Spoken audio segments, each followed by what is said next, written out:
قوة. شو الفرق بين الرفيج أول والرفيج الحين؟ الرفيج أول يرافقك أنت لشخصك، مو عشان أنت ولد فلان. أصلا قبل ما نعرف ولد فلان وفلنتان، حتى لو اسمه أحمد نساف صلبوخ. الرفيج أول ما يرافقك عشان شنو عندك بيت يخت قطار، يرافقك لأنه شافك إنسان آدمي كفو. الرفيج أول يسولف لك كل شيء، ما يحاتي، عادي يسولف لك عن ريل عمته يشرب سبيرتو.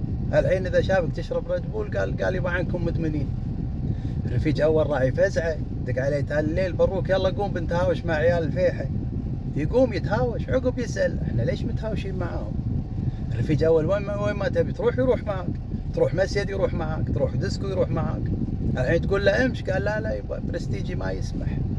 الرفيج أول لو طحت بمشكلة يستذبح عشان يطلعك منها. الحين يقول لك شفت انا قلت لك بس انت ثور ما تسمع الكلام ويمشي عنك. الرفيج أول لو قعدت انت من النوم تلقى قاعد بصالة بيتكم قبل البيت ما هي داش طالع، تشوف اكثر من ولد خالتك فردوس.